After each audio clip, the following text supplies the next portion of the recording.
Alors, c'est vrai que certains ne sont pas au courant, mais quelqu'un m'a dit, mais ce n'est pas Emmanuel du Vieux-Art? Oui, Emmanuel du Vieux-Art, en même temps que moi j'arrivais à Villefranche-sur-Saône, était parti sur Mulhouse. Voilà, donc il était parti sur Mulhouse. Donc il y a des changements chaque année.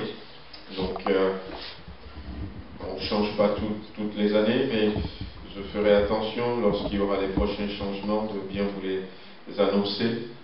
Voilà, donc il était venu à Andrezieux, il commence là-bas donc en même temps que moi, et ce matin pour les baptêmes, eh bien je l'avais sollicité, il aurait dû venir, il aurait dû venir déjà avant, et puis après j'avais reporté ça pour qu'il soit avec nous en cette belle journée de baptême. Amen. Je crois de tout mon cœur que le Seigneur a préparé une parole pour nous, que le Seigneur nous bénisse, que le Seigneur bénisse son serviteur. Voilà, je reviendrai après pour les annonces. Amen.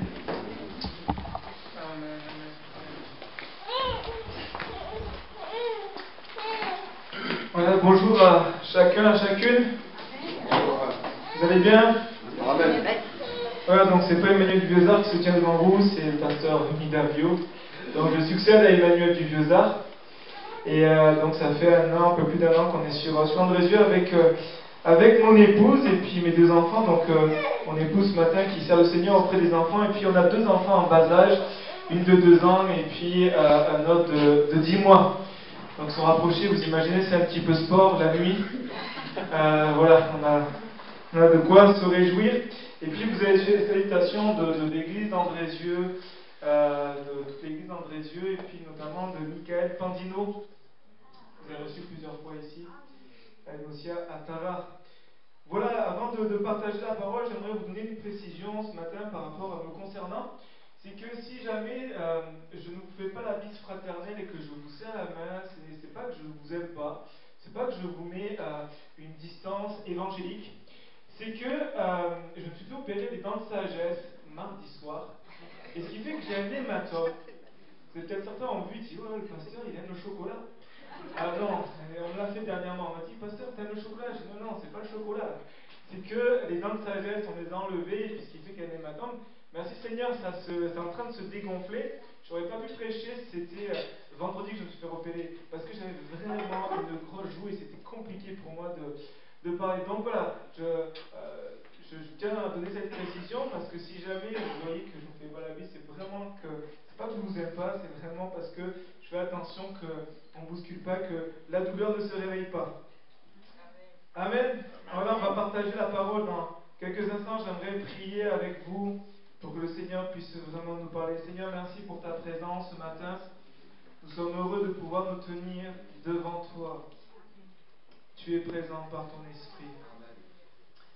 Et Seigneur, je te prie pour cette assemblée, pour que tu donnes une parole puissante, une parole de Dieu. Seigneur, je ne te prie pas pour une bonne prédication. Je te prie pour une parole qui vient d'en haut. Je te prie pour une parole qui va libérer, une parole qui va guérir, une parole qui va insuffler l'espoir, parce que tu es le Dieu de toute espérance. Seigneur, je prie pour que tu donnes une parole qui va, Seigneur, être une source d'encouragement aussi. Seigneur, merci parce que ta parole n'est pas niée, et parce que tu nous accompagnes par la puissance du Saint-Esprit. Saint-Esprit, je te remets vraiment ce moment de partage, ce moment de prédication. Je prie pour que toi, tu prennes les commandes.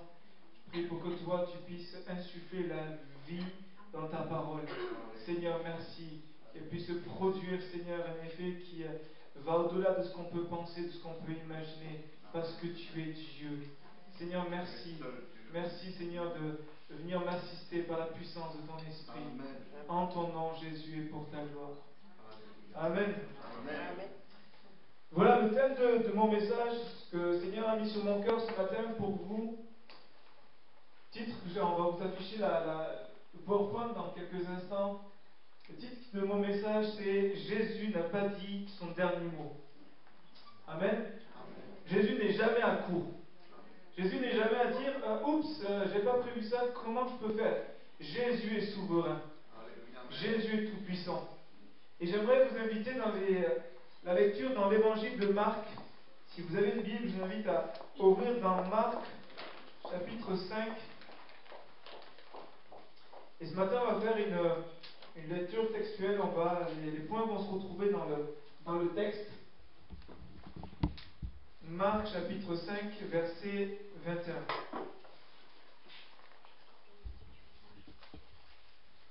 Si tu mets F5, peut-être que tu vas retrouver dans le grand écran. Voilà, il peut vous afficher, il y a des versets qui vont être affichés. Il est dit: Jésus dans la barque regagna l'autre rive, où une grande foule s'assembla près de lui. Il était au bord de la mer. Alors vint un des chefs de la synagogue nommé Jairus, qui l'ayant aperçu se jeta à ses pieds et lui adressa cette instante prière: Ma petite fille est à l'extrémité, viens, impose-lui les mains, afin qu'elle soit sauvée et qu'elle vive. Jésus s'en alla avec lui, et une grande foule le suivait et le pressait. Amen. On va arrêter la lecture à ce niveau-là. On va continuer en quelques instants. Mais la première chose que j'aimerais aborder avec vous, c'est une rencontre avec Jésus. C'est mon premier point. Une rencontre avec Jésus. Le contexte est lequel? Jésus est en train de sortir de l'ombre. Jésus commence son ministère et les projecteurs sont sur Jésus. Jésus est en train de bousculer les mentalités. Jésus est en train de bousculer les mentalités et de déranger tous les clans religieux qui étaient bien installés, qui dirigeaient à ce moment-là le peuple juif, qui leur demandent, qui leur disaient voilà ce qu'il faut faire, qui les enseignaient. Et Jésus est en train de commencer son ministère et sa popularité est en train de croître, est en train de grandir, de par ses actions, de par son enseignement. Lorsque Jésus est en train de prêcher, les gens étaient frappés. Prédicateur qui arrivait le dimanche matin, Jésus. Les gens sortaient de la prédication, ils n'ont pas dit oh oui, c'est une bonne prédication. Ils sortaient de là, ils étaient frappés. Ils étaient touchés. Ils ont dit jamais on n'a entendu un homme parler comme lui avec une telle autorité. Jésus marqué par son enseignement, mais Jésus marqué aussi par l'onction qui était sur lui. Les malades étaient guéris, les lépreux étaient délivrés, les démons étaient chassés, même les paralytiques étaient restaurés. Jésus est en train de marquer de plus en plus les régions et tout le pays. Il est en train de faire le buzz sur Facebook, sur Twitter, dans les journaux, partout on parlait de Jésus. Imaginez que dans les cafés, dans les boulangeries, partout il y avait, sur les places de marché, les gens parlaient de Jésus. Vous avez entendu parler de ce Jésus de Nazareth. Certains disent, mais est-ce que vraiment Nazareth, on pourrait trouver quelque chose de bon? Et puis, parfois, certains pouvaient discuter, dire, mais Jésus, ce fils de charpentier, Jésus, ce fils de charpentier, est en train de faire quelque chose que personne n'a jamais vu. Et Jésus est en train de marquer sa génération par toute la puissance de vie qui se libère. Toute la puissance de vie qui se libère en lui. Et il bouscule littéralement les mentalités et les traditions. Et ici, ils sont en train de vivre plus qu'un réveil. Ils sont en train de vivre littéralement le fait que le Fils de Dieu vient sur terre. Amen. J'aimerais vous montrer la prochaine diapo. Est-ce qu'on peut afficher la prochaine diapo? Vas-y, continue. Est-ce que vous connaissez cet homme-là? Certains le connaissent? Qui connaît? Cet homme-là s'appelle James Irwin. C'est un astronaute.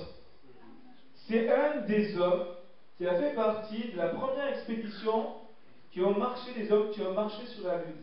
Les premiers, on parle de beaucoup de personnes, mais notamment cet homme-là faisait partie de la première expédition de ces hommes qui ont marché à la Lune et qui a été vraiment l'événement qui a été planétaire. Et cet homme-là est chrétien. Et on va vous afficher dans quelques instants, si tu peux nous mettre la prochaine diapo. Voilà ce qu'il a dit. La plus grande chose dans l'histoire de l'humanité, ce n'est pas l'homme qui a marché sur la Lune, mais c'est Dieu qui a marché sur la terre en la personne de Jésus-Christ. Amen. Je trouve ça tellement fort. Les hommes sont marqués par tout ce qu'on peut faire de spectaculaire. La France, un incroyable talent, et puis de Voice, et puis de ci, et puis de là. Les gens sont marqués par tout ça, mais ils oublient que la plus grande de toutes les choses, c'est que Dieu, Emmanuel, Dieu avec nous, a marché sur terre à la personne de Jésus-Christ. Et alors que les contemporains de Jésus, certains ne voulaient pas rejeter, beaucoup étaient interpellés par lui, et notamment Jairus.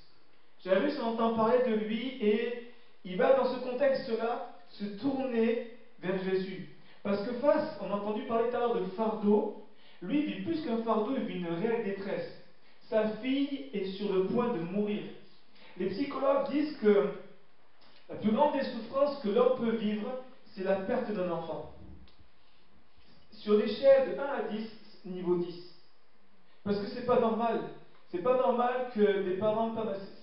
C'est pas dans la nature. Normalement, c'est les parents qui partent avant les enfants. Mais lorsque des parents perdent un enfant, c'est très très difficile à vivre. Et là, Jairus est sur le point de perdre sa fille. Et face à ça, il va se tourner vers celui qui est en train de marquer sa génération, qui est en train de toucher de plus en plus les gens par la puissance de vie qui est en lui. Et il se tourne vers Jésus. Et là, la chose qui est importante ici, et je m'adresse aux personnes peut-être qui viennent pour les premières fois, ou qui découvrent Jésus, ou peut-être des personnes qui sont là depuis des années, qui ont peut-être perdu ce contact avec Jésus. Si tu veux que Jésus vienne dans ta vie, si tu veux que ça bouge dans ta vie, si tu veux que Jésus change ta vie, il faut être acteur de ta vie. Ne plus être spectateur. Jairus n'a pas juste regardé comme la foule Jésus passait. Jairus s'est jeté aux pieds de Jésus et a dit: Jésus, il faut que tu viennes. Il a fait une instant de prière, il a crié à Jésus, il a vu Jésus dans sa vie, mais pour ça, il faut que, pour voir Jésus dans notre vie, il faut vraiment qu'on puisse devenir acteur. Maintenant, on voit que dans le texte que Jairus se jette aux pieds de Jésus. C'est une expression qu'on retrouve très souvent dans la Bible. Beaucoup d'hommes, de femmes vont, lorsqu'ils ont une apparition d'ange ou qui voient une manifestation de Dieu, se jettent aux pieds de la personne, se jettent aux pieds de Jésus, se jettent aux pieds de la divinité, et puis se retrouvent là à vraiment se prosterner. Donc, quand on regarde, on se dit, c'est normal, c'est l'habitude, et les gens se prosternent, c'est normal. Mais il y a un détail qui est important ici, et que j'aimerais souligner. C'est qu'ici, Jairus est un chef de la synagogue. Ça veut dire quoi, un chef de la synagogue? Ça veut dire que Jairus c'était un homme riche, aisé, et qui était religieux, qui avait une place qui était très importante. Puisque c'est lui qui, au niveau du déroulement du culte, présidait le service. C'est lui qui désignait, qui surveillait l'enseignement qui était fait aux enfants. C'est lui aussi qui veillait à l'entretien du bâtiment, qui veillait aussi à l'application des lois judaïques. Et c'est lui qui regardait aussi, qui avait un regard sur les Écritures, qui disait, voilà, telle personne tu vas prier, telle personne tu vas lire tel passage de la Bible, de la Torah. C'était lui qui avait un rôle très important. Et les chefs de la synagogue avaient un lien étroit avec les pharisiens. Très étroit. C'était même beaucoup de pharisiens plaçaient des chefs de synagogue qu'ils voulaient à la tête des synagogues pour qu'ils puissent avoir un monopole et superviser les juifs. Et donc on voit ici que Jairus vivait une pression intense. Parce que les ennemis de Jésus étaient les pharisiens. Ceux qui se sont opposés à tout enseignement de Jésus, à tout ce que Jésus faisait, c'était les pharisiens. Même lorsque Jésus guérissait le jour du sabbat, ils étaient choqués. Mais Jésus était en train de guérir et ils ne voyaient même pas la guérison. Ils étaient tellement dans leur loi qu'ils ne voyaient pas que Jésus était en train de faire du bien. Et ces gens-là étaient les ennemis de Jésus, ce qui fait qu'ils exerçaient une grande pression sur les chefs de la synagogue. Donc on revient à Jairus.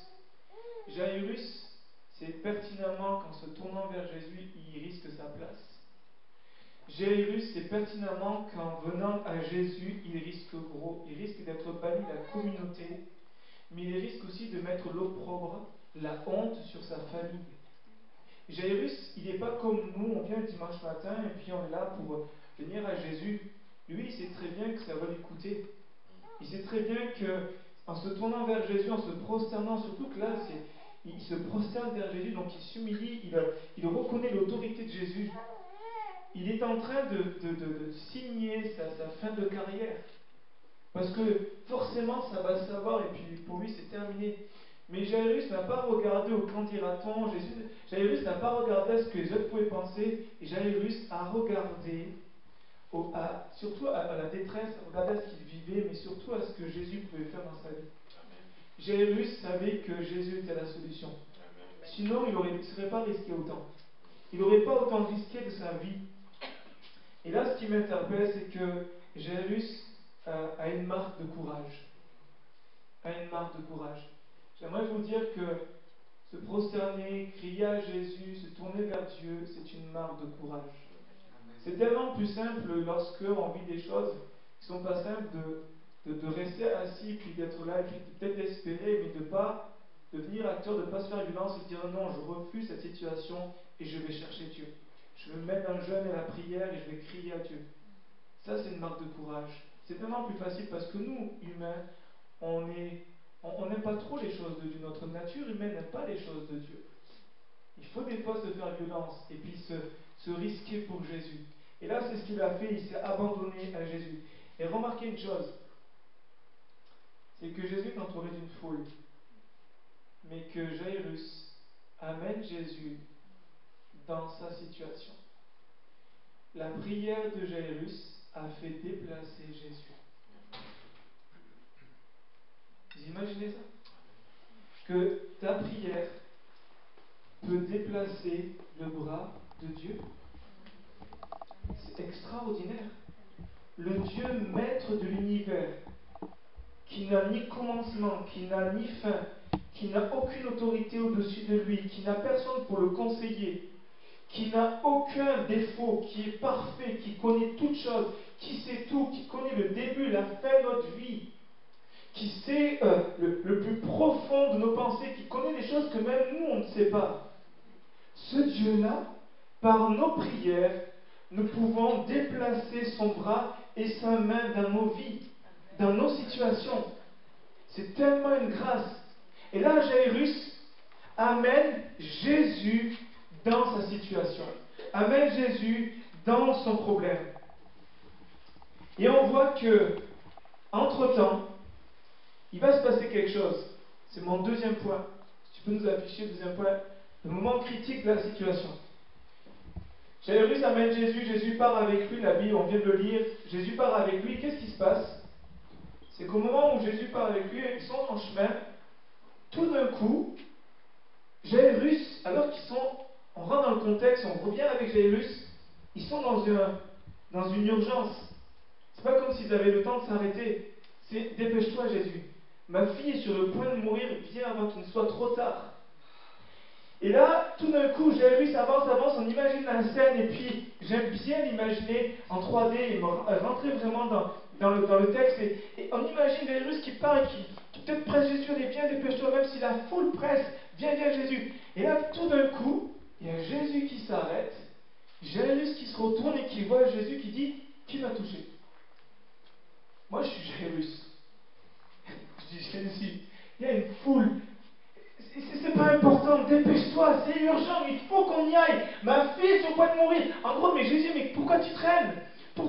Dépêche-toi. Et puis, imaginez, il voit Jésus qui est en train de se poser la question, mais qui m'a touché? Imaginez ce que peut ressentir Jairus à ce moment-là. Dire, Jésus, c'est pas que je veux te presser, mais il y a quand même urgence. C'est comme si vous imaginez, vous rentrez dans un camion de pompiers, parce que votre fille elle doit vite partir aux urgences, ou votre enfant doit partir aux urgences, vous êtes à la commande pompier, et tout d'un coup, les commandes pompiers s'arrêtent et commencent à débattre, débattre qui est le plus grand, ou qui est le meilleur, ou vous imaginez, hé les gars, allez plus vite là, vous débattrez ça après, il faut amener ma fille. Et Jairus se retrouve dans cette situation-là, avec cette pression. Et ce qui se passe, c'est que à ce moment-là, Jésus voit qui est une femme qui était atteinte d'une perte de 12 ans. Ça fait 12 ans qu'il y a une perte de sang et qui est complètement guérie. Et là, la foule est marquée, la foule est interpellée, et puis il y a la gloire de Dieu qui se manifeste. Donc il se passe quoi? Jairus, pressé. Deuxième sentiment que Jairus vit, c'est l'incompréhension. Il est chef de la synagogue. Les lois judaïques, il connaît. Une femme qui est atteinte d'une perte de sang, elle est considérée comme impure. Une femme qui fraye son chemin, qui se fraye son chemin pour aller toucher Jésus, en touchant Jésus, Jésus devient impur. Et lui, il y a toute sa tradition, toute sa coutume, toute son éducation qui est à ce moment-là bouleversée parce qu'il voit cette femme guérie. Et là, s'est peut-être posé la question de dire, mais est-ce que vraiment Jésus, c'est la bonne personne? Parce qu'il est en train de faire des choses qui ne sont pas du tout conformes à toutes nos lois. Jésus va au-delà et Jésus est en train de transgresser nos lois. Parce que Jésus, il touche une femme, en tout cas la femme est guérie, et Jésus continue et il est considéré comme impur. Donc imaginez ce que vit Jairus, mais en même temps, il voit le miracle. En même temps, il voit cette femme qui... comment ça se fait? Et puis qui est vraiment tout tremblante, tellement elle a souffert pendant 12 ans et qu'elle est guérie instantanément. Et à ce moment-là, Jairus vit une troisième émotion, c'est un peu l'ascenseur émotionnel. C'est que Jairus, il vit ce moment où, en voyant cette femme guérie, il veut être encouragé. Je suis convaincu que Jairus, qui vit un témoignage en direct, vous savez, on aime les témoignages. On aime quand nos frères, nos sœurs, après me dire, on entend des témoignages. On aime quand les frères et sœurs qui rendent témoignage et puis de ce que Dieu a fait dans leur vie, et puis waouh! Mais imaginez un témoignage en direct là. Quelqu'un est guéri et boum, Dieu le guérit, et puis un témoignage en direct, c'est ce qui se passe. Et Jairus est encouragé à dire c'est bon, c'est la bonne personne. Et s'il a guéri cette femme, il va guérir ma fille, il va lui imposer les mains, c'est bon. Et Jairus a dû certainement s'identifier à cette femme.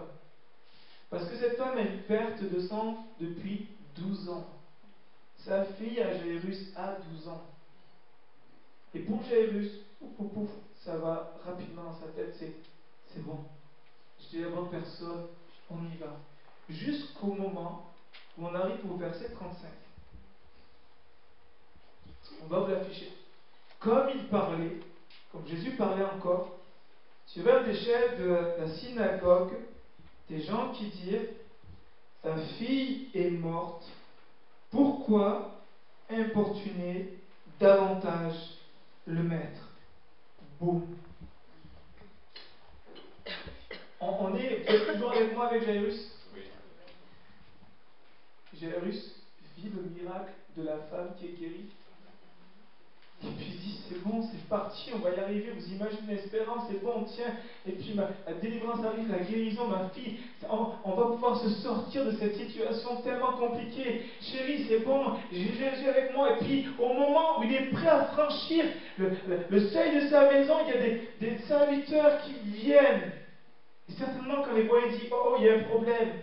Et qui viennent et qui commencent à déclarer, ta fille est morte. Et ils vont plus loin. Cesse d'importuner davantage le maître. À ce moment-là, cette triste nouvelle vient frapper Jairus. Dans d'autres versions, il écrit, pourquoi fatigues-tu encore le maître? Pourquoi déranger encore le maître? Ou une autre version qui dit, inutile de continuer à importuner le maître. Vous savez, ces paroles-là, ce sont des paroles que, pour chacun d'entre nous, on peut vivre. Ce sont ces paroles que l'ennemi nous envoie comme des flèches enflammées pour dire, c'est fini. Terminé pour toi. Terminé pour vous. Vous avez vécu des belles choses, mais là, c'est fini. Là, tu pensais que Jésus il allait vivre quelque chose. Tu pensais que oui, et tu as vécu des choses, et puis tu entends des témoignages ailleurs, dans d'autres églises, dans d'autres pays qui se passent des belles choses, mais c'est terminé. C'est ces paroles-là qui viennent nous frapper et qui viennent comme tuer notre foi, qui viennent comme nous frapper violemment et nous blesser et qui nous disent comment je peux faire pour continuer? Parce qu'il y a une parole qui dévoile une réalité, c'est pas une parole en l'air, c'est pas juste un mensonge, c'est une vérité. Sa fille, elle est morte. Et là, à ce moment-là, Jairus, c'est comme s'il dit, ça y est. Cette parole-là met un point final à mon espérance, à mes rêves de père, à mes rêves avec ma fille, à tout ce que je pouvais imaginer. Ça met un point final à mes prières, ça met un point final à mon service, ça met un point final à tout ce que je pouvais imaginer. Mais j'aimerais vous dire que dans ces moments-là où on se retrouve dans la défaite, Dieu n'a pas dit son dernier mot. Et on se retrouve ici avec ces moments où, comme Jairus, on se retrouve dans nos vies où on croyait que, mais bing, il y a une parole qui vient nous frapper, ou une situation qui nous touche de plein fouet, et c'est comme si ça nous arrête. C'est comme si on ne se reconnaît plus, on dit mais avant j'étais comme ça, et puis aujourd'hui, dans la situation que je traverse, c'est comme si je suis arrêté. C'est comme si je ne peux plus avancer. C'est ces moments de doute et de peur. Ces moments de doute, peur, où on dit mais je ne vais pas y arriver. Je suis risqué à faire et puis j'y arrive pas. Et puis je me retrouve devant des géants, je me retrouve devant des défis, je me retrouve avec tellement de doutes que je ne peux pas continuer. C'est ces moments, comme Jairus, ou ces moments d'incompréhension. Ces moments d'incompréhension et de grande confusion parce que on est frappé, on est touché, et puis on a ce diagnostic de médecin qui nous dit ça y est, il y a un cancer, et puis on vous donne quelques jours, quelques mois à vivre. C'est cette incompréhension de dire mais tant d'autres ont vécu des choses extraordinaires, mais moi, c'est comme si tout s'arrêtait. Jairus a vécu en direct une guérison physique. Et c'est comme si il dit mais je comprends pas, Jésus, cette personne, elle a été guérie et sans que toi tu fasses quoi que ce soit. Parce que même tu posais la question. Et moi qui viens te prier, et moi qui viens te demander, et moi qui viens te chercher, et moi qui viens m'humilier, Seigneur, ça s'arrête là. Seigneur, ça s'arrête là. C'est ces moments de grand désespoir et de déception où les années passent et rien ne vient. Ces moments où le chômage continue et puis on frappe à toutes les portes, c'est toujours le chômage et puis ça ne change pas. Avec mes enfants, ça ne change pas. Dans ma vie de couple, ça ne change pas. Mon mari est toujours dur, ma femme est toujours fermée. Et puis c'est ces années où c'est comme si on avait mis un point final. Point final à croire que puis on entend des paroles qui nous encouragent. Mais c'est comme si pour nous on n'y croyait pas. C'est comme si pour nous on avait du mal à espérer encore dans les promesses de Dieu. Et ce sont ces moments de découragement. Ce sont ces moments de découragement où on se dit c'est fini, c'est ces vallées que nous traversons et où on entend mais à quoi bon? À quoi bon continuer? À quoi bon avancer? À quoi bon prier pour ma famille? À quoi bon continuer à prier pour mes enfants, pour mon travail, pour mes amis? À quoi bon continuer autant tout lâcher? Et puis ce sont ces paroles qui peuvent même heurter une église. Ces paroles qui peuvent même heurter une église et dire mais pourquoi continuer à espérer? Oui, ailleurs il y a des réveils, ailleurs il y a des choses qui se passent extraordinaires, mais nous ici dans cette ville où on a l'impression qu'on est coupé du monde et que les belles choses se passent, mais c'est pour les autres, mais pas pour nous. Et c'est comme si ces mensonges-là de l'ennemi, on les faisait nôtres et puis qu'on les plaçait au-dessus de la parole de Dieu. On aime la parole de Dieu, mais c'est comme si parfois il y avait comme une réalité ou des émotions qui étaient plus fortes et qu'on dit, mais à quoi bon continuer à prier, à quoi bon continuer à se tenir devant Dieu, à quoi bon continuer même des fois à venir à l'église. C'est comme si toutes ces choses-là nous amenaient dans nos têtes à dire c'est fini, je suis fatigué, je m'arrête ici. Et j'aimerais vous dire de la part de Dieu, ne mets pas un point final là où Dieu met une virgule. Pour Jairus, c'était un point final. Mais pour Jésus, c'était une virgule. Pour Jésus, c'était non, ça continue. Ça continue, Jairus. Je suis avec toi. je suis Emmanuel. Je n'en ai pas fini avec toi. Et Dieu a une parole pour toi. Dieu a une parole pour ta vie. Dieu a une parole pour ton avenir. Et c'est mon troisième point. Une parole qui change tout. On continue la lecture au verset 36. Mais Jésus, quand il a entendu, parce que Jésus a entendu cette parole, quand il a entendu cette parole, dit au chef de la synagogue, ne crains pas, mais crois seulement. On va aller un peu plus loin au verset 40. Alors qu'il se moquait de lui, alors il en fait sortir tout le monde, il prit avec lui le père et la mère de l'enfant et ceux qui l'avaient accompagné. Et il entra là où était l'enfant. Il la saisit par la main et lui dit, Talita Kumi, ce qui signifie, jeune fille, lève-toi, je te le dis. Aussitôt la jeune fille se leva et se mit à marcher, car elle avait 12 ans. Et il fut dans un grand étonnement. Jésus leur adressa de fortes recommandations pour que personne ne sût la chose, et dit qu'on donna à manger à la jeune fille. Ici, il y a quelque chose d'intéressant, et je termine avec ça, mon dernier point de ce matin. Jésus était avec Jairus au moment de l'annonce. Et lorsque la mauvaise nouvelle frappe Jairus, Jésus aussitôt lui donne une parole. Jésus aussitôt lui donne une bonne nouvelle. La parole de Dieu est puissante. La parole de Dieu n'est pas liée. Et Dieu n'est pas un homme pour mentir.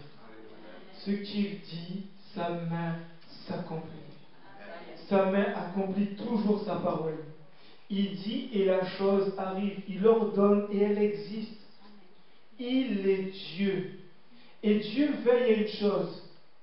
Il y a une seule chose à laquelle Dieu veille, c'est à sa parole. Dieu veille à sa parole et à son accomplissement. Et Jésus, qui est la parole faite chair, va libérer une parole à Jairus qui va être pour lui son secours, qui va être pour lui son soutien. On s'attend des fois que Jésus, dans ce moment-là, puisse toucher l'émotion de Jairus et puis, non. Jésus nous rend responsables. Jésus ne veut pas nous assister. Mais Jésus, par sa parole, veut que Jairus s'y accroche, s'y attache et puisse compter sur cette parole-là pour son accomplissement. Et là, il va donner une parole qui dit « Ne crains pas, mais crois seulement ». Ici, il y a trois choses avec cette parole qui est importante à considérer pour nous ce matin. La première, c'est que par cette parole, Jésus est venu consolider la foi de ce père désespéré. Jésus va amener Jairus sur le plan de la foi. La foi vient de ce qu'on entend et ce qu'on entend vient de la parole de Dieu.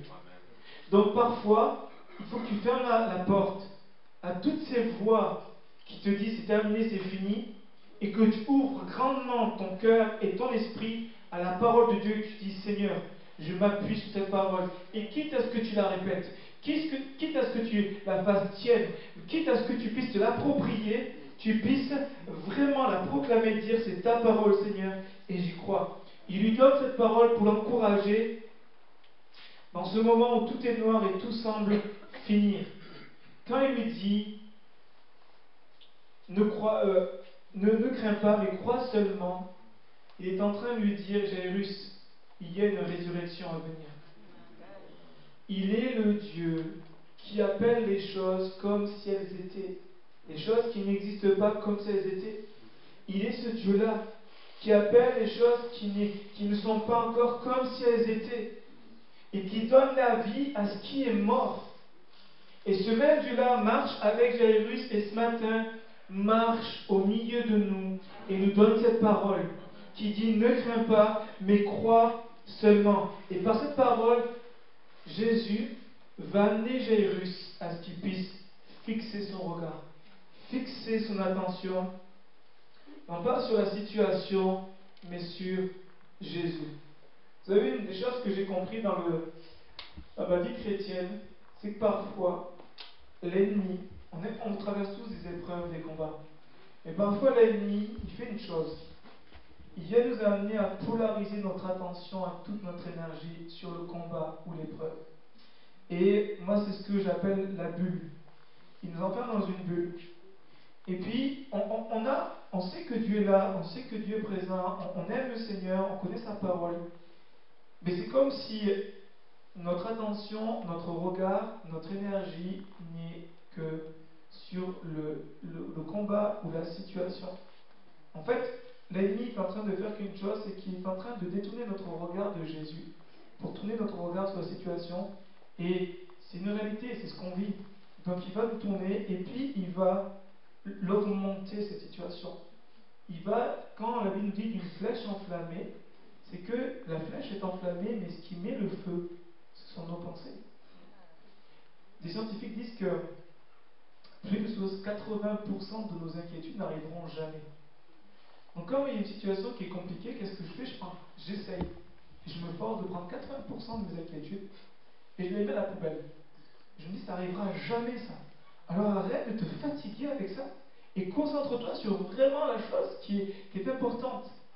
Et ce que fait l'ennemi, c'est qu'il nous polarise, il nous ferme dans cette bulle. Et ce qui fait qu'on est toujours comme ça, alors que oui, Dieu est là, mais on n'a pas un moment où on détourne notre regard de la situation pour tourner nos yeux vers Christ. Et ce que Jésus est en train de faire par cette parole, c'est ça. C'est dire, Jairus, détourne ton regard de cette situation qui est une réalité, mais détourne-la pour te mener sur une autre réalité qui est la foi. Et la foi est plus grande et plus puissante que ces choses que nous voyons. Hébreux 12, versets 1 à 3 nous dit: Nous donc aussi, puisque nous sommes environnés d'une si grande nuée de témoins, c'est un rappel, rejetons tout fardeau et le péché qui nous enveloppe si durement. Non, qui nous enveloppe si facilement. Et courons avec persévérance dans la carrière qui nous est ouverte, ayant les regards sur Jésus, le chef et le consommateur de la foi, qui en vue de la joie qui était réservée a souffert la croix, méprisé l'ignominie, et s'est assis à la droite du trône de Dieu. Considérez, en effet, celui qui a supporté contre sa personne une telle opposition de la part des pécheurs, afin que vous ne vous lassiez point l'âme découragée. Amen. Amen. Ce texte est pour nous ce matin. Détournons-nous, rejetons les fardeaux, rejetons le péché qui nous enveloppe si facilement. Parfois, on le cherche pas, on ne cherche pas à le prendre. Mais c'est là, c'est dans nos pensées. Et puis, en fonction de nos fonctionnements intérieurs, en fonction de comment nous sommes bâtis et construits, certains vont beaucoup plus s'inquiéter que d'autres. On est tous comme ça, à nous envelopper du fardeau et du péché. Dit, rejetons tout fardeau et le péché qui nous enveloppe si facilement, parce que ça nous empêche de courir. Ça nous empêche d'avancer avec Dieu.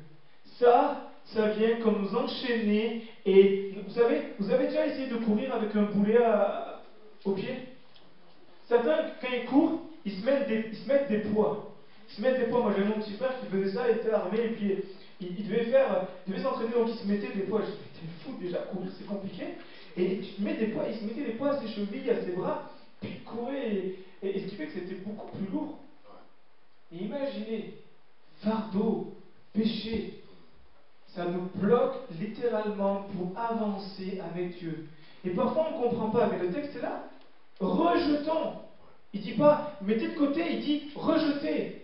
Rejetez pour avancer. Comment? En ayant les regards sur Jésus. Sur Jésus qui est mort à la croix. Mais sur Jésus qui a été enseveli et qui le troisième jour est ressuscité et qui aujourd'hui est à la droite de Dieu et qui intercède pour nous. Jésus, n'oublions pas, a traversé les cieux. Il a quitté la gloire du Père pour venir dans notre monde, pour venir sur cette terre, pour prendre tout ce que nous traversons, tout ce que nous vivons, et pour nous en libérer. Je dis souvent aux gens, aux chrétiens aujourd'hui, vous savez, si tu portes le fardeau que Jésus a porté à la croix, Jésus est mort pour rien. Si tu portes le péché, si tu portes les choses, les conséquences du péché dans ta vie, Jésus est mort pour rien.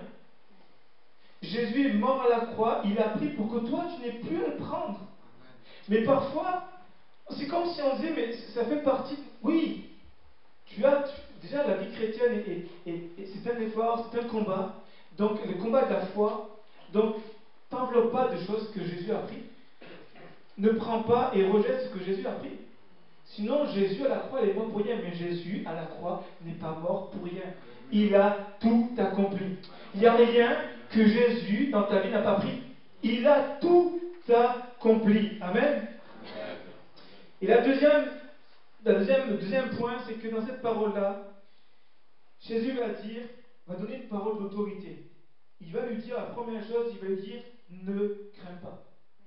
C'est-à-dire que Jésus est en train de donner une parole d'autorité, il dit, fais taire ce que tu entends.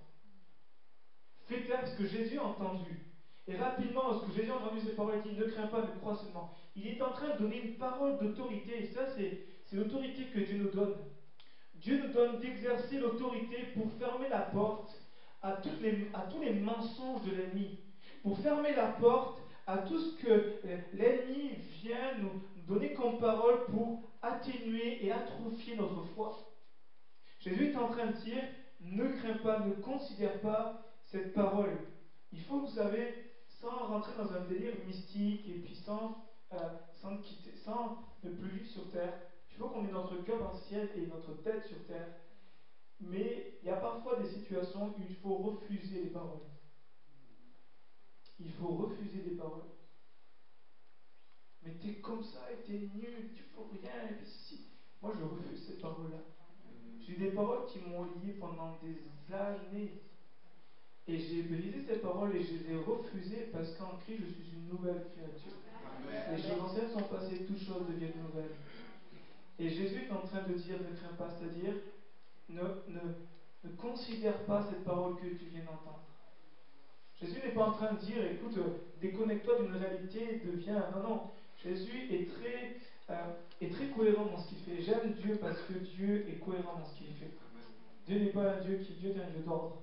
Et ce qu'il fait, c'est qu'il est en train de dire à Jairus, ne considère pas cette parole. Ne porte pas d'intérêt afin de ne pas perdre ton temps et ne pas perdre ton énergie. Et puis il va lui dire une parole qui produit une nouvelle espérance, crois seulement. Amen. Et je termine avec ça ce matin. Est-ce que je peux avoir la pianiste, si elle peut revenir au piano, jouer tout doucement un morceau que personne ne connaît. Jouer quelque chose qui peut s'inspirer. Vous savez pourquoi je dis ça? Parce que parfois, quand elle commence à jouer un morceau, vous déconnectez de mon message et vous êtes dans la louange. Oh, prends mon âme. Vous êtes déjà là-dedans. Et alors que non, le but c'est que continuez à me suivre jusqu'au bout. On revient et dit, ne crains pas, mais il va lui donner une parole d'ouverture. Une parole qui refuse, mais une parole d'espérance. Crois seulement. Jésus est en train de lui dire, allez, lève tes yeux ce matin. Alors que tu es assis dans les ténèbres, alors que tu es assis dans ta situation, Jésus vient par cette parole et te dit, crois seulement. Seigneur, c'est tellement de fois que j'ai entendu ça. Mais Jésus est en train de dire ce matin encore, laisse tes raisonnements, laisse tes conceptions, laisse tes traditions, laisse ta routine de côté et puis ce matin, saisis cette parole. Saisis cette parole. Jairus aurait très bien pu dire, mais Jésus, mais en fait, je ne connais même pas ta peine, je n'ai jamais vraiment connu, je t'ai entendu parler de toi et puis je vois des choses, mais là, ma fille, elle est morte. Jésus, ma fille, elle est morte. Mais Jésus est tout puissant. Et Jésus est en train de dire, lève les yeux. Je ne suis pas un homme pour mentir. Et je ne vais pas t'amener dans une espérance pour te décevoir par la suite, pour te faire miroiter des choses. Jésus est en train de lui dire, viens, parce que j'ai tout pleinement. Je suis le prince de la vie. Je suis celui qui peut te donner la vie. Et en lui disant, crois seulement, il y a des paroles certaines. Et quand on revient à l'étymologie de cette expression, en grec, la forme du verbe signifie continue à croire. Et ce matin, c'est ce que Jésus te dit. Tu es venu à moi par la foi. Tu es venu à moi dans une démarche de prière. Tu es venu à moi avec une véritable piété. Tu es venu à moi avec une véritable sincérité. Tu as déversé ton cœur, tu as porté tes larmes, tu as porté ton cœur. Et alors que là, tu es en train de t'arrêter, que tu es comme sur le bord du chemin, Jésus est en train de dire, continue ta marche. Reprends la marche. Reprends, continue à croire. Continue à espérer. Continue à compter sur lui. Continue à le chercher. Continue à t'appuyer sur celui qui a toute autorité. Et vous savez, j'aime ce texte de Jairus. Vous savez pourquoi? Parce que Jairus, ça veut dire, le mot Jairus, le prénom Jairus veut dire celui que Dieu éclaire. Et ce matin, à travers sa vie, Jairus, Dieu est venu éclairer nos cœurs. Dieu est venu mettre en lumière les choses qui sont obscurcies, qui sont éteintes, qui sont sombres. Et il vient te dire, je viens éclairer. Je vois ta situation. Je vois le projecteur est sur toi alors que tu es assis. Et que tu es dans une situation où tu souffres, où tu es dans la douleur. Personne ne le sait, mais moi je le vois. Le projecteur est sur toi. Et je te dis, ne crains pas. Continue à croire. Crois seulement. J'aimerais vous inviter à fermer les yeux ce matin et j'aimerais faire un appel. Alors que tout est assombri autour de toi, Seigneur vient t'éclairer ce matin et vient te dire continue à marcher avec moi. Continue à espérer en moi.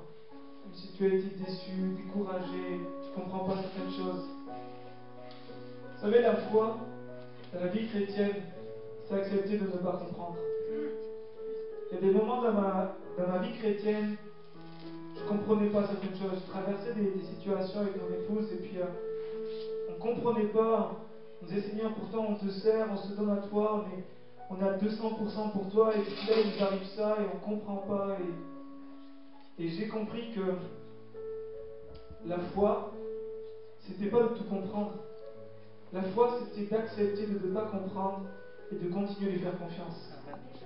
Continuer à marcher avec lui, à dépendre de lui. Et ce matin, alors qu'on a les yeux fermés, qu'on respecte ce moment qui est solennel, j'aimerais vous poser une question. Chacun d'entre vous, c'est quoi qui est mort en toi? C'est quoi aujourd'hui qui est sur le point de mourir? Au Jairus, c'était sa fille qui était sur le point de mourir, qui était malade, et qui était sur le point de passer de l'autre côté, qui était le point de quitter, de finir, d'être fini pour elle. Pour Jairus, c'était sa fille qui était en train de mourir. Peut-être que pour toi, ce n'est pas une personne physique. Peut-être que pour toi, c'est ta vie chrétienne qui est en train de mourir.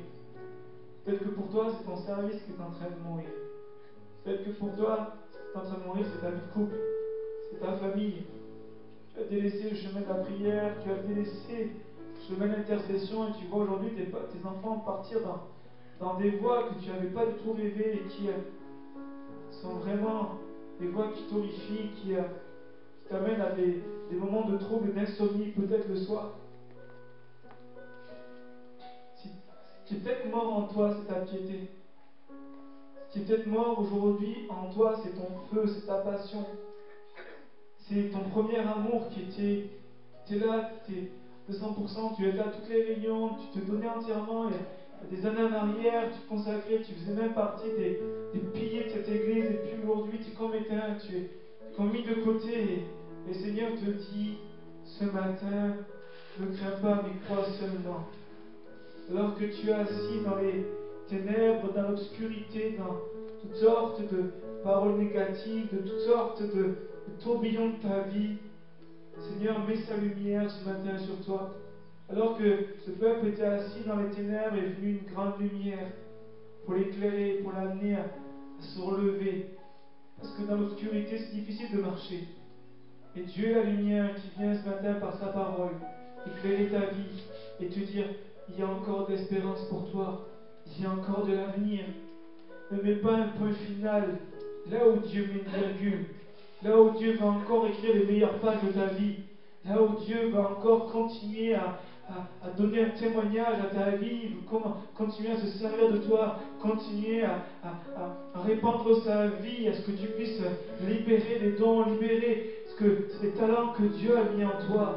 N'enterre pas les talents que Dieu a mis en toi. Jésus revient bientôt. Et il est temps pour toi de reprendre le chemin. Si ce matin tu sens que le Saint-Esprit a mis le point sur quelque chose de particulier, si tu sens que le Saint-Esprit est venu te donner une parole, à travers les mots, à travers les messages, à travers ce qui a été dit, tu sens que le Saint-Esprit est venu toucher ton cœur, alors qu'on a les yeux fermés, j'aimerais t'inviter ce matin à faire un acte de courage. Peut-être que tu ne le fais jamais. Et comme Jairus qui a eu un acte de courage, qui a dit peu importe ce que pensent les autres, peu importe le qu'en dira-t-on, peu importe ce qu'il en est, c'est de la vie de ma fille. Ce qu'il en est, peut-être c'est ta vie spirituelle. Ce qu'il en est, c'est ton zèle, ta piété, ta foi qui est en train de s'éteindre. Ce qu'il en est, c'est ta famille. Ce qu'il en est, c'est une situation qui déjà est en train de se dégrader. Laisse, qu'en dira-t-on, laisse les choses qui sont de qui pourrait te décourager ou ce qui pourrait t'intimider, mais ce matin, là où tu es, lève-toi à ta place et dire Seigneur, me voici. Alors que je suis assis, je me lève physiquement. Alors que je suis assis dans le deuil, alors que je suis assis dans la déception, dans l'incompréhension, ce matin je me lève. Je me lève par la foi, je m'attache à cette parole, ne crains pas, mais crois seulement. Ce matin, prends cette liberté. Partout dans ce lieu, vous puissiez avoir cette liberté de vous lever, de dire Seigneur, je viens devant toi et j'entends ce que tu me dis. Que l'Église entende ce que l'Esprit dit à son épouse. Que tu puisses entendre, si ce matin tu entends la voix de Dieu, n'endurcis pas ton cœur, même si tu as été blessé, si tu as été meurtri. Et ce matin, lève-toi, là où tu es, et dis Seigneur, c'est le jour de mon salut, c'est le jour où tu viens me sauver, c'est le jour où tu viens me secourir, c'est le jour ce matin où tu viens donner un souffle nouveau, c'est le jour ce matin où tu viens donner, Seigneur, quelque chose de nouveau. Ce matin, mets de côté les apparences, mais regarde au cœur. Regarde au cœur de ce message. Regarde au cœur de ce message. Regarde pas celui qui t'a apporté, mais regarde au cœur du message. Et ce matin, entends la voix de Dieu qui dit, je vois ta situation. Je vois ton cœur, je vois. Lève-toi à ta place. Car j'ai de grandes choses encore en réserve pour toi. Seigneur Jésus, ce matin, nous avons entendu ta parole et ce matin, nous nous plaçons devant toi. Seigneur, comme cette femme a touché le bord de ton vêtement pour être guérie, ce matin, nous faisons appel à toi et te disons, Seigneur Jésus, dans les situations qui paraissent désespérées, dans les situations qui paraissent finies, dans, Seigneur, des vies, dans des domaines particuliers de couple, de conjoints, dans même l'état de santé peut-être d'une personne, comme le diagnostic a été posé, c'est un point final. Que l'ennemi a posé, c'est un point final que nous nous posons. Ce matin, je prie pour que tu mettes une virgule et que tu continues à écrire l'histoire. Je prie ce matin pour que tu donnes l'espérance nouvelle. Seigneur, ni par force, ni par puissance, mais par ton esprit. Donne un souffle nouveau. Donne une espérance nouvelle. Communique la joie. Communique la foi. Communique, Seigneur, comme un zèle nouveau, une espérance nouvelle. Je prie, Seigneur, pour que tu baptises comme tout à nouveau de l'Esprit. Je prie pour que tu donnes dans les meilleurs à ton Église. Je prie pour que tu renouvelles et que tu encourages ce matin. Viens par la puissance de ton nom relever d'antiques décombres. Viens relever ce qui est en ruine.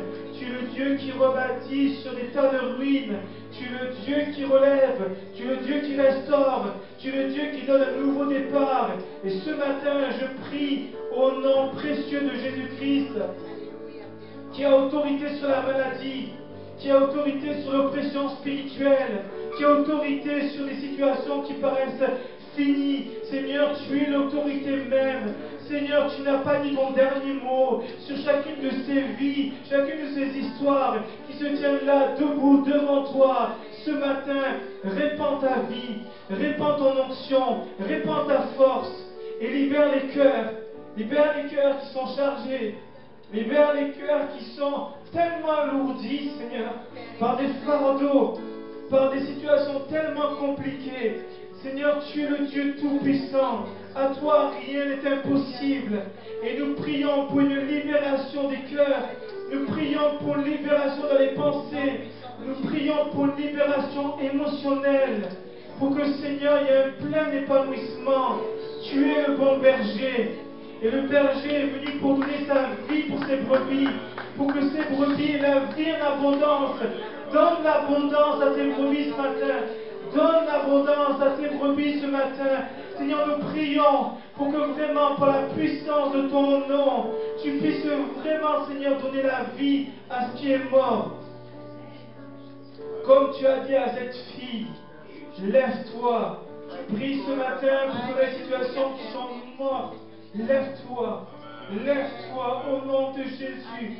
Que le couple qui est bancal, que la famille qui est dysfonctionnelle, que la situation qui est complètement brisée, Seigneur, au nom de Jésus, qu'elle se relève. Au nom puissant de Jésus, nous proclamons, Seigneur, que tu es le Dieu vivant et vrai, et que tu es tout puissant. Seigneur, merci, parce que Seigneur, à ton nom, nous donnons toute la gloire. À ton nom, nous donnons toute la gloire, Jésus. C'est à nom seul que nous donnons toute la gloire. Non pas à nous, Seigneur, mais à ton nom, nous donnons toute la gloire, Jésus. Nous t'acclamons, nous te célébrons et nous bénissons ton nom pour la vie que tu donnes, pour la joie que tu donnes, pour la résurrection qui prend vie ce matin dans les cœurs et dans les vies. Béni sois-tu, Jésus. Béni sois-tu, Jésus. Alléluia. Béni sois-tu, Jésus. Amen. Gloire à Dieu. Voilà, le Seigneur a entendu les prières. Maintenant, changeons de visage et commençons à nous réjouir dans cette bonne chose que le Seigneur vient de nous communiquer. Amen. Amen. On va prier encore ce matin, on va prier pour Camille et pour Maniolo. Voilà, dimanche dernier, Maniolo travaillait, donc je vais leur demander de se mettre debout. Aujourd'hui, c'est pas pour 5 minutes.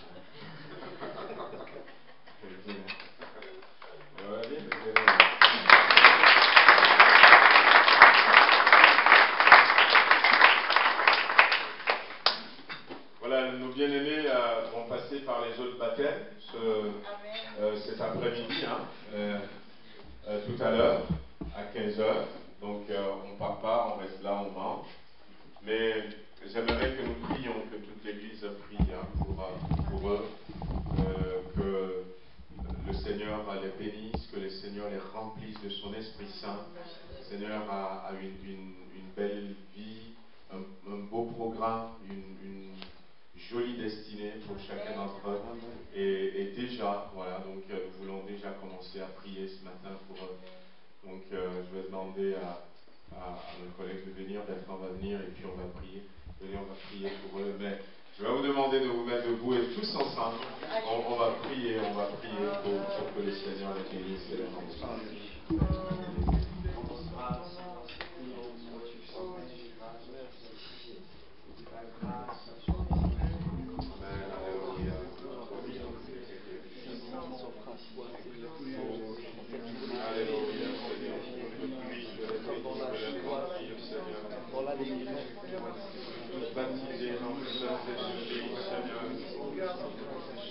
Seigneur, je veux les remettre encore entre ta main. Combien nous sommes heureux de voir ces bien-aimés s'engager pour toi.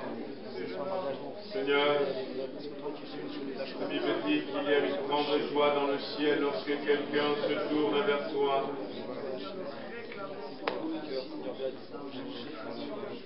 Comme je l'ai dit, Seigneur, tu as un bon programme pour eux, Seigneur. Un bel avenir, Seigneur, devant eux. Tu as une destinée, Seigneur, pour chacune de leurs vies. Et nous voulons les remettre entre ta main. Nous voulons te les consacrer, Seigneur. Nous demandant, Seigneur, que tu les remplisses, que tu te saisisses de leur vie. Seigneur, que tu les amènes sur ce chemin que tu as tracé déjà pour eux. Oh, nous te louons, nous t'adorons, Seigneur. Voulons nous réjouir, Seigneur, tout à l'heure, autour, Seigneur, de cet égard. Nous voulons nous réjouir cet après-midi, parce que, Seigneur, ils rentrent enfin, Seigneur, sur ce chemin. Alléluia, merci, Seigneur. Béni sois-tu, que ton onction, Seigneur, soit sur eux. Seigneur, que ta main les couvre. Alléluia, louange et gloire à ton Saint-Nom. Nous sommes reconnaissants, Seigneur, pour leur vie, au nom de Jésus-Christ. Amen. Alléluia. Merci Seigneur. Gloire à Dieu.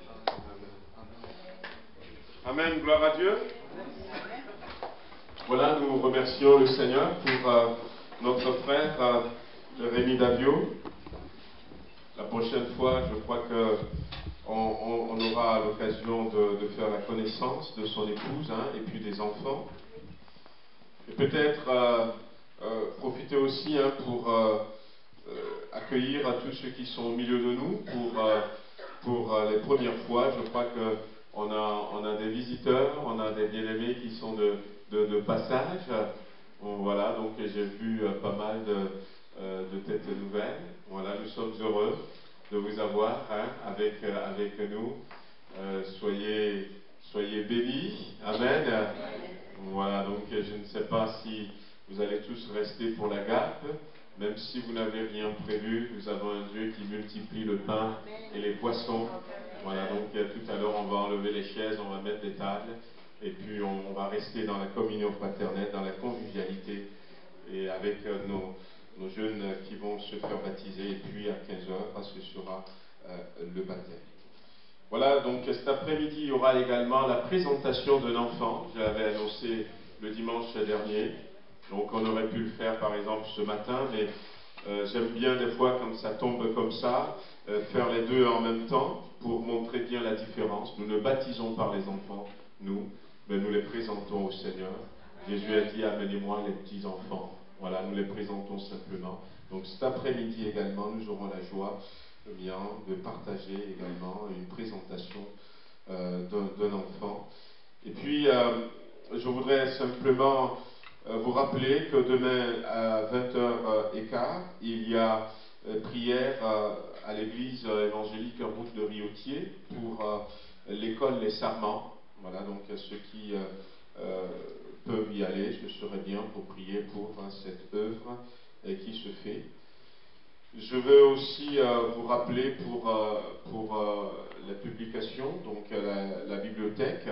Donc il y en a qui ont commandé des bouquins, c'est arrivé. Donc passez voir Chantal avec Jean-Pierre tout à l'heure. Et puis si vous n'avez pas encore renouvelé votre abonnement de la revue Pentecôte, pensez aussi, pensez le faire pour que notre sœur puisse envoyer à temps la commande. J'ai sorti, donc j'ai mis un peu au propre la liste pour le 31, pour la longue veille. Donc si vous voulez vous inscrire encore, on est à peu près une soixantaine. Mais voilà, donc c'est simplement pour ceux qui ne seront pas en famille, ceux qui voudront bien que nous puissions passer la soirée ensemble et terminer l'année dans la communion fraternelle et puis rentrer dans la nouvelle année tous ensemble. Donc le rendez-vous est donné, mais la liste est là, la liste aussi c'est une liste non exhaustive, bien entendu, du menu, du repas, donc vous pouvez vous inscrire.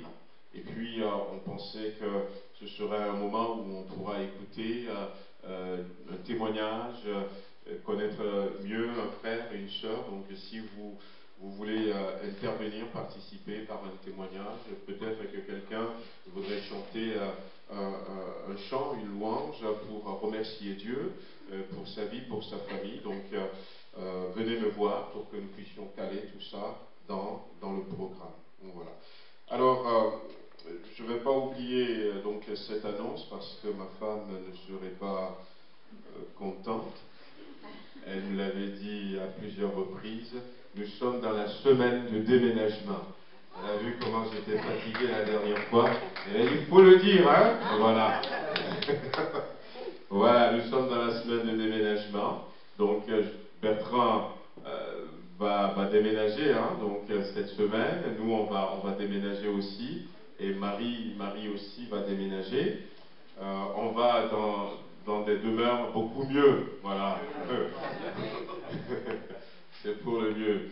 Donc, on aurait besoin de bras. Donc, voyez-vous, au programme, il y a 3 déménagements. Donc, si vous êtes disponible, même en semaine, donc voyez avec moi, avec Bertrand, pour que nous puissions établir un calendrier, voilà, pour aider au déménagement. Donc, je crois que j'ai tout dit. Voilà, rappelez qu'il y aura l'école de dimanche pour les préados le 7 janvier, parce que c'est annulé aujourd'hui. Que le Seigneur nous bénisse. Donc, avant non pas de se séparer, hein, avant d'arranger, on va encore remercier le Seigneur pour toutes ces bonnes choses qu'il a déversées sur nous pendant cette journée. Amen.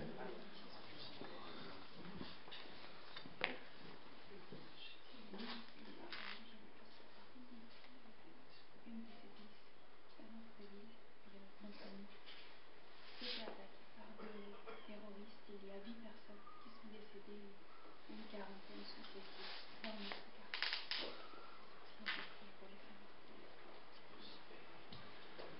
Voilà, on va prier. Donc le papa de Shazia vient de recevoir une information du Pakistan.